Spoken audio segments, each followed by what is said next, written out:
to the penalty area, and it'll drop here for Awer Mabil, who fires Australia in front. Lucky bounce, can Australia profit? It's Taggart, only half away, and Martin Boyle is there to pounce. Karacic into the box, and it is 3-1. And Mitch Duke, 11 from 11 now in Asian qualifying, as Graham Arnold's team maintain their 100% start for these qualifiers and take another big step towards Qatar 2022. Hello and welcome to another edition of the Socceroos Insider. What a win it was for the Socceroos against Oman, and what a game it will be coming up against Japan. It was a record-making 11th win on the trot for Graham Arnold's side in their home away from home in Oman and in Qatar against Oman. And then, of course, the huge game coming up against Japan at Saitama Stadium. We love these clashes. Over the years, there have been some classics, and we're expecting more of the same.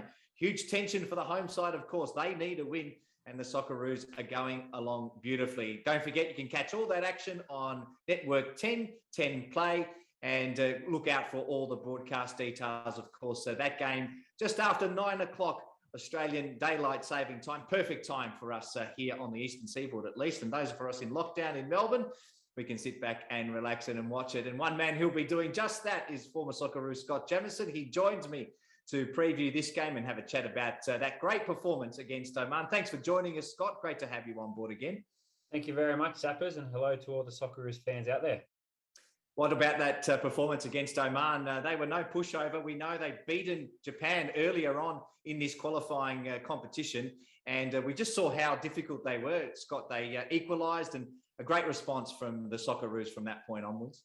Certainly a fantastic result. I think if you look at the previous games that Oman had played, and obviously beating Japan with that result, they were definitely a strong team, and the way they played was definitely impressive. I believe when it comes to the Socceroos, we're always looking for the perfect performance, the perfect result. But the key for me is another win, another, I guess, well, only one goal conceded. Our defense has been very strong, but for us to beat a team that has a lot of confidence, like we touched on, beating Japan, it was massive. And I think a few Socceroos fans need to appreciate that.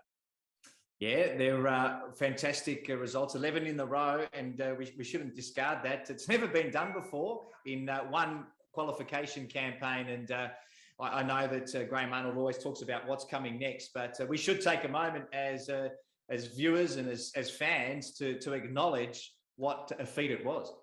Well, I think we have to. 11 games winning in a row is some feat, and especially in international arena where you are stepping away from each other for weeks on end and then returning. You obviously have injuries, new players come in. To win 11 games in a row over a long period of time is special. And like I touched on, Socceroo fans, we want the perfect mix, but at the end of the day, we're here to qualify for the World Cup, and we're on the road at the moment to do that, albeit we're facing the mighty Japan next in their hometown.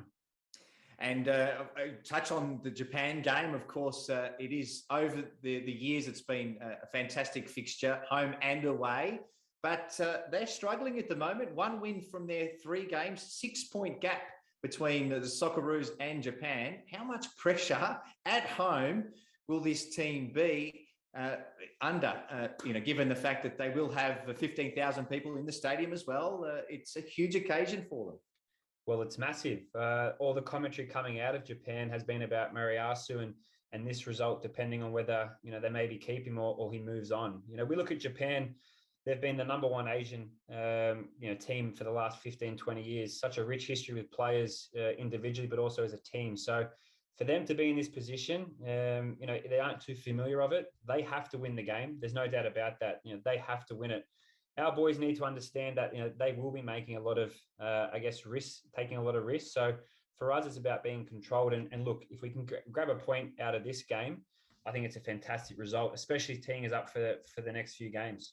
Just touching on that then, Scott, does Graham Arnold take a different approach to this game if we were both top of the table, both undefeated? Is there a different tactical approach? Well, this is always a question asked to managers, and different managers have different approaches. But I think if you look at the way the group's set up, Japan have to win. And that's the big talking point here. It's not the case where we're equal on points. They've only won 1 game out of the 3. So for our boys, like I touched on, they will know that the pressure's on them. They will be coming out to try and score goals. And whether we do sit back, absorb a lot of pressure and look for those small moments to really counter on them, that'll be key. But I'm sure the message from Gray and Arnold will be to win this game, to really make a statement and to let the whole of, I guess, the group know that we're pushing forward and really looking to try and qualify as soon as possible. All right, Scott, I'm going to say goodbye for the moment. We're going to get you back in a moment. But earlier today, I caught up with Awer Mabil. And just as we're about to join Awer, let's take a look at some of the preparation the Socceroos have been going through in the lead up to this game in Saitama. I'm feeling really good. We flew in yesterday. Palms facing up and just relax just for a minute. We had a day off to travel. And, yesterday was just all about recovery and getting into the hotel, settling in, obviously adjusting to the time zone difference. But with everyone in the squad, we've done it for a number of times now, so everyone's used to it. Everyone's got their own little things that help them. We've trained later today, and we know what we can do, and we know what we have done over this campaign. It's a big game, but we're concentrating on ourselves.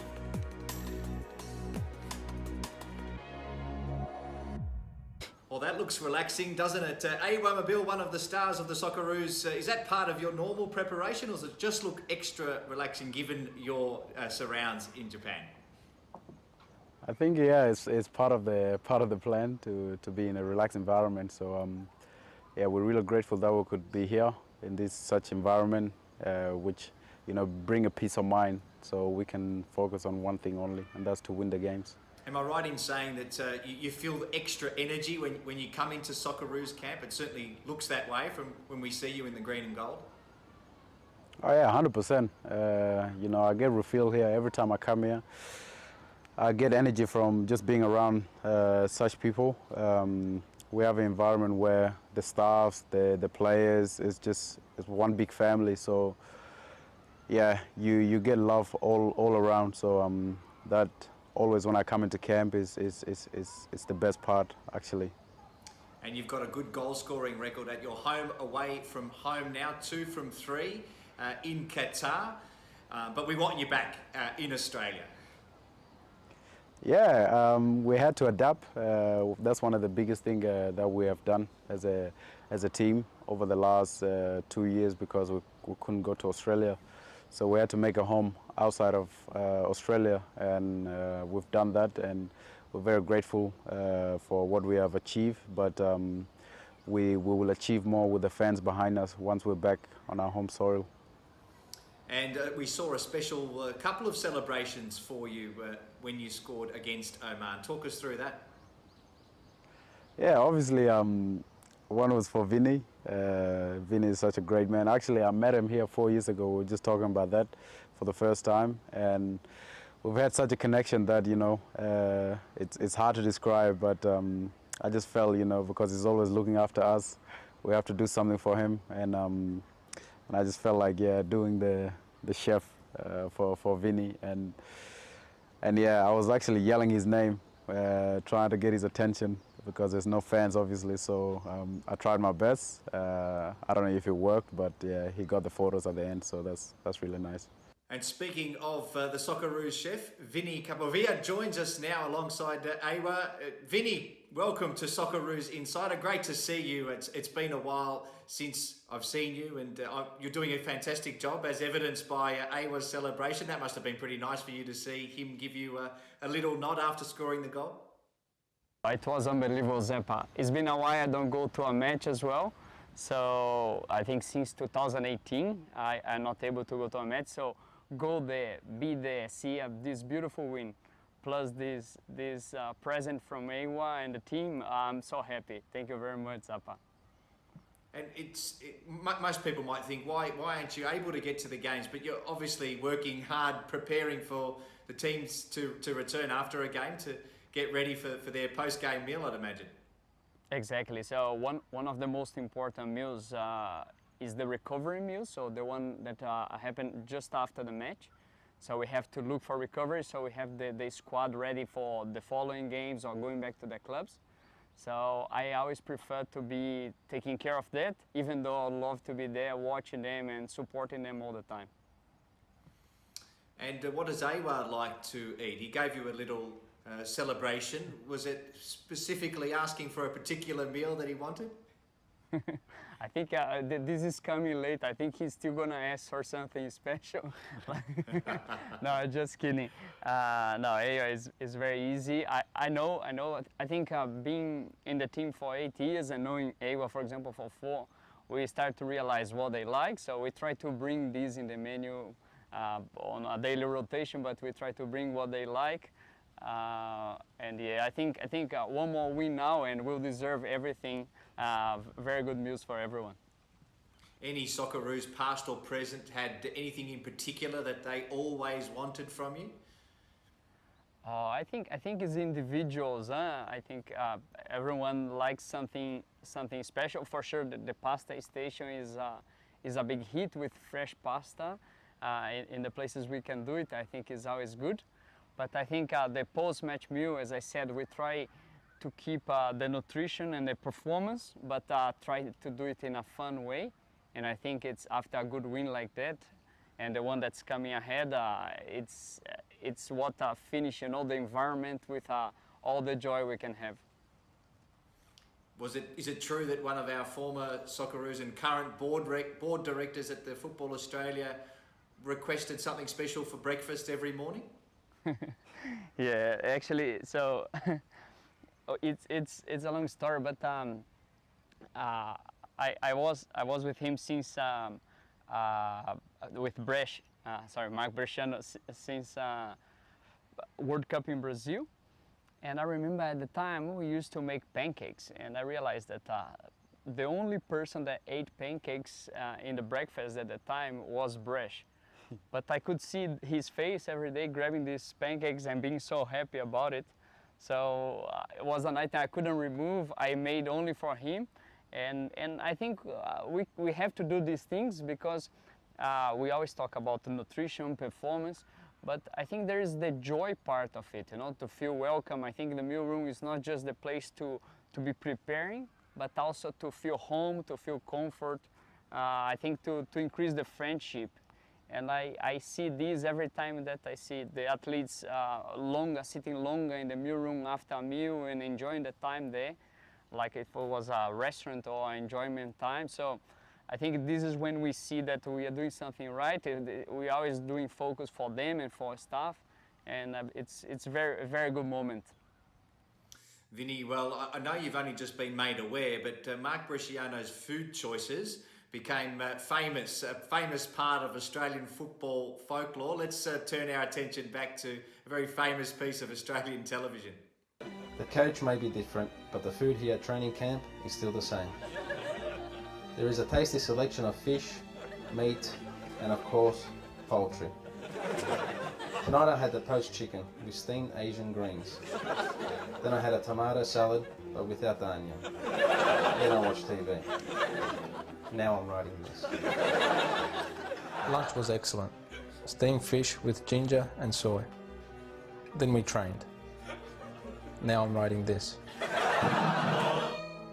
All this is making me hungry. I might grab a quick dinner.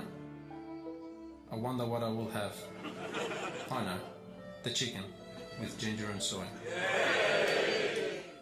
Vinny, I'm sure that would have brought you a lot of joy seeing that piece from Mark Bresciano from a few years ago now. But thanks for joining us today, and all the best for the remainder of the camp. Thank you very much, Zappa.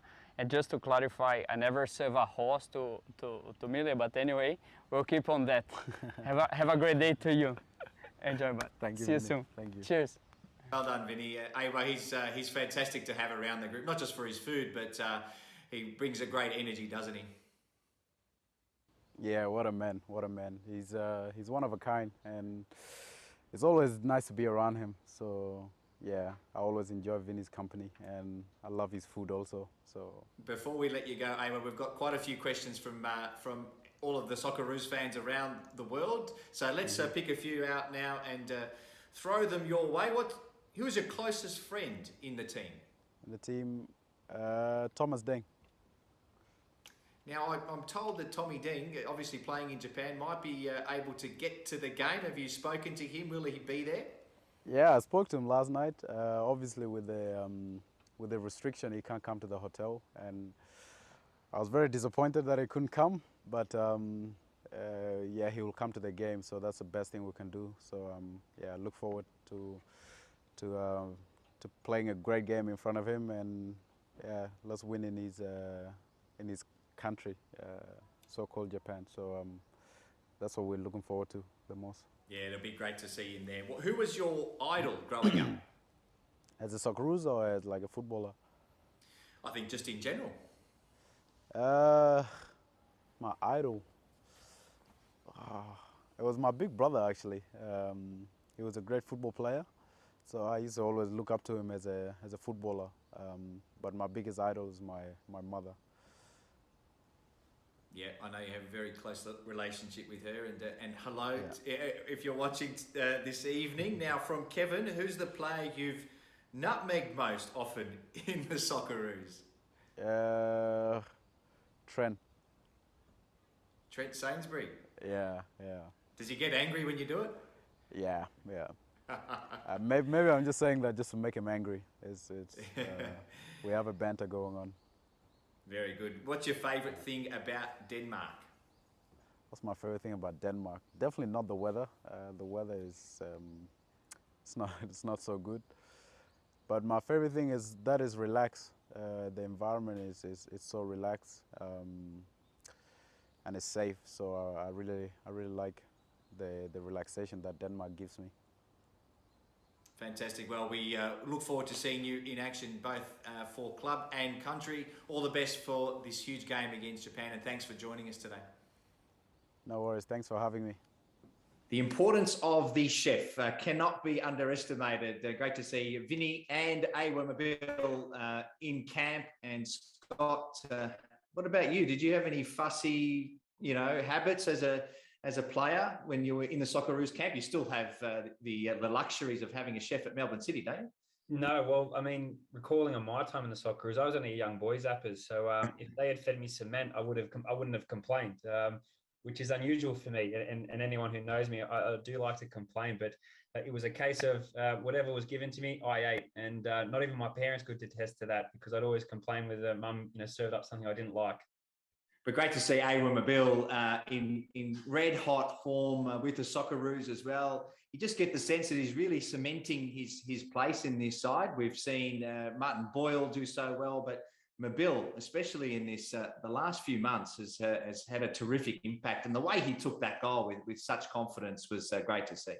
Without a doubt, I think the thing with Oman, the most impressive thing, there was a lot of speculation about his club future, coming into the last year of his contract. So you can only imagine there's been talks behind the scene, and for some players, that can really rattle them. But with Awer and definitely his Socceroos form, he's been superb. The key to wingers these days is creating chances, but also scoring goals. And that's what he's doing, for the Socceroos, along with Martin Boyle. So, for me, it's very impressive seeing the temperament that he's shown. With a bit of conjecture about his club form, he can put that to the side and be a catalyst for the national team.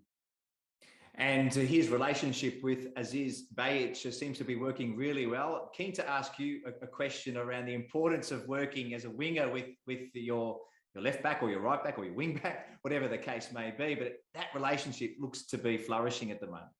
Yeah, I think there's so many partnerships around the pitch, whether it's centrally or out wide. And being on the wings as such, the partnership you form with a winger, it has to be special, because communication plays a large part in it defensively, but also, going forward. And when you have a winger of, Mabil's attributes, likes to take on players directly 1v1, you have to control yourself more so. But then on the defensive side, it's about trying to block any passing lanes that the opposition team might try and find. So their relationship has grown. You can tell they've played together for regularly for a few times now, and that's only growing. I'm sure their relationship's grown off the pitch, but you can tell from on the pitch, they're really comfortable together and performing well, both of them.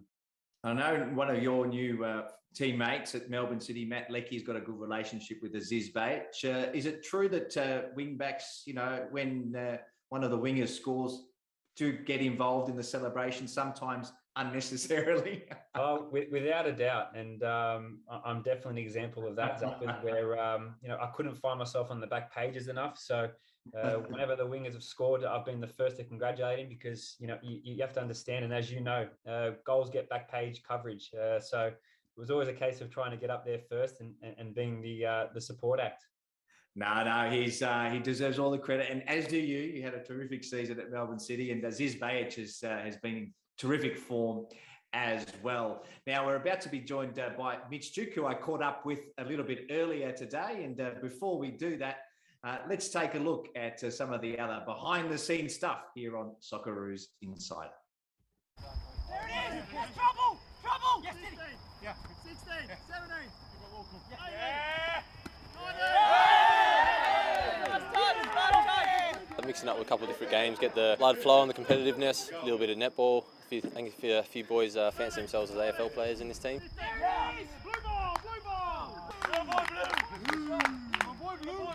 A few little tackles going in there, a couple of little mongrels as well in the team, so no, it was good. It's a good session.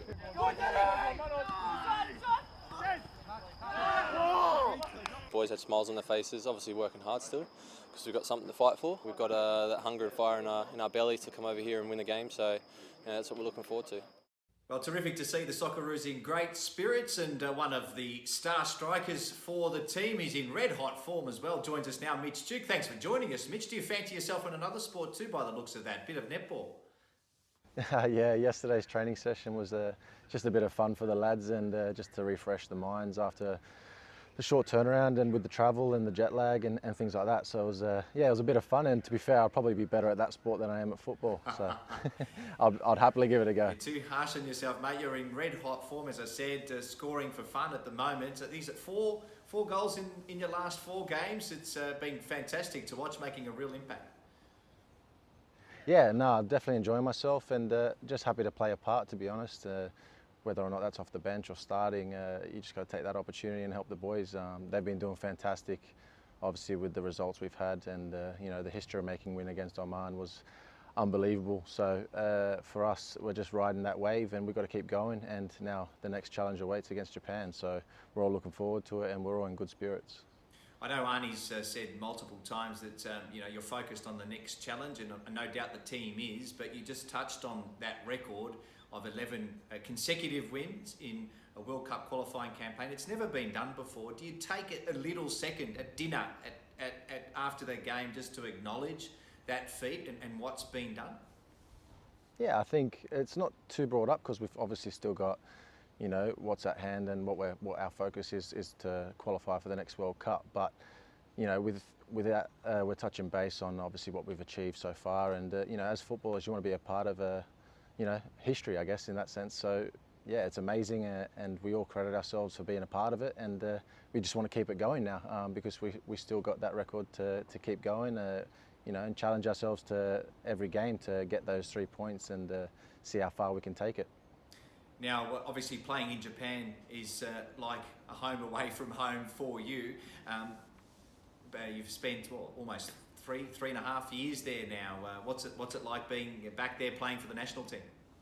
Yeah, more so 4.5 years. I had the 4 years with Shimizu S-Pulse, and now, this already a small stint with Fagiano Okayama. So, yeah, look, I feel very much at home here in Japan. I loved my time there before with Shimizu S-Pulse, and I'm loving being back.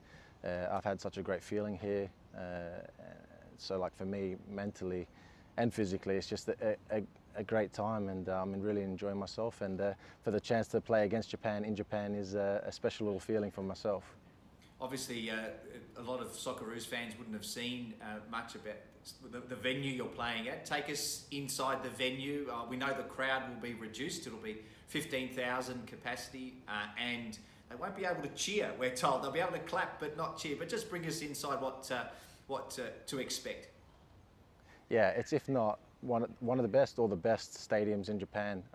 And to be fair, for my whole professional career, it's the best atmosphere I've actually played in front of. When I played at Shimizu S-Pulse against Urawa, there was about 60,000 people there, and it was an unbelievable atmosphere, with chanting and everything like that. But it'll be a different vibe this time around. But I'm sure it will still feel amazing. It's a great setup, and you feel like that special moment where you walk out on an unbelievable stadium and you know, to play a part on that pitch, and even with that 15,000, I know it's going to be a good atmosphere, and we're really going to enjoy the occasion. And you know, there's always a good history between Australia and Japan with football, so I'm looking forward to it. It's going to be amazing. We know that a lot of the players are making sacrifices, especially during this time of COVID, travelling and quarantining and all those sorts of things. But you, probably more than others, your family is currently in the UK. You haven't seen a lot of them, given the fact that you also played at the Olympic Games. How's that going for you?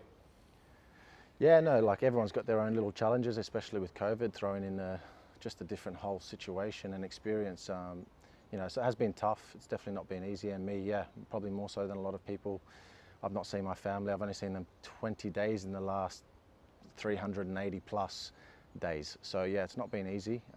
But I think what helps with that is making those sacrifices worth it, with me performing well in the football for your country and for your club, you know, because that's what you do it for. You're doing it for your family. So I want to make sure I can perform at my best, because it makes it feel worth it. You don't want to feel sorry for yourself and not perform, because it just makes it harder and maybe not as seem as worth what you're doing. So yeah, I'm riding that wave to make sure all these sacrifices are worth it, and I want to keep that going, because I feel like I'm in the best place I've ever been, physically and mentally, with all the challenges over the last year and a half, not with family. The Saudi situation that I went through has all made me come to probably the best place I've ever been to, physically and mentally now. So, and I want to use that to its best, especially for Australia.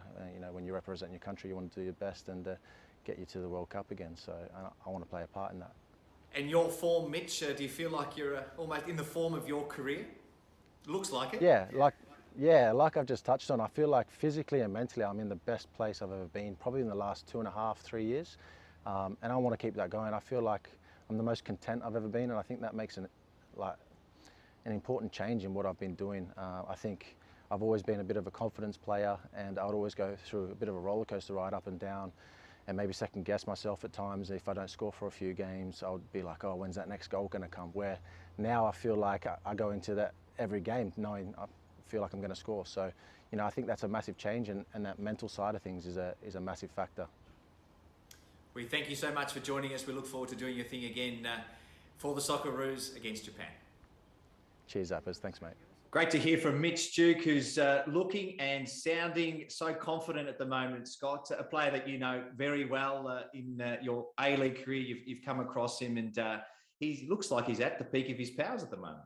It does. I think, you know, throughout the last few months, in the last year or so, you know, he's been fantastic, especially for the Socceroos, but also the Olyroos going away. But any A-League fan that would have watched Mitchell Duke, you know, in his time in the league, you know, never really would have had him down as a clinical goal scorer. But having scored 6 goals in 12 games for the Socceroos, you know, he's really brought that to his game. You know, he's always been a tireless worker, someone who's led from the front defensively and worked hard for the team in linking up. But you know, for myself watching him, you know, he's been very clinical without any opportunity he's got, whether he started the game or come on. And for Arnie, that'll be special, because you have a player who can run the house down, but also can take chances now. So he's a very key player in this team. And a leader as well, especially, you know, he's given that he played with the Olyroos, and I know a lot of Melbourne City players were with him during that camp, and you've heard lots of good reports. I think they called him Pop because he was the old man of the group, but just another sign of his maturity, I suppose. Yeah. I spoke to a few of the Olyroos boys, you know, about the campaign, and one of the common things was Mitchell Duke was, you know, we all know he's a very good player, but was also a very good personality to have around the team. And being an overage player, you know, he would have brought a lot of experience to that group. Didn't hear anything about Pop as such, but I'll be sure to ask them. But we only heard glowing endorsements from him, from the players about him. And of course, you've got Jamie McLaren and Matt Leckie, who are normally part of the Socceroos, and due to circumstances in Melbourne and family situations, they couldn't be there last camp. They're not there this camp, but I know that they're itching to get back in that squad when they can. Yeah, they are. It's obviously difficult times for everyone, and especially with players with families. Obviously, you know, Lex family has just moved to Australia with a young family as such, but it's definitely spoke about, every morning, whether it be previewing or reviewing the games. And I know both boys, definitely want to be there as soon as possible and help the team. But I guess they're the biggest cheerleaders that they can be and very supportive. And before we let you go, been great to have you on another edition of the Socceroos Insider. How do you see this game playing out? It's one we all look forward to. We'll be sitting at home with our cup of tea or beer or whatever it is, watching it. But how do you see Australia v Japan playing out? Well, it's always been a marquee clash, whether we've played them in the World Cup or qualifiers. I definitely see this game probably, being a low score. Both teams have defensively been very good. Japan have only conceded 2 and Australia, I think, the 1. So I don't necessarily think there'll be a high-scoring game. But like I've touched on before, all the pressure is on Japan. They have to come out. They have to be the one that are forcing the issue. So, look, it's a very good situation our boys are in. Confidence is very high, individually and as a team. 11 straight.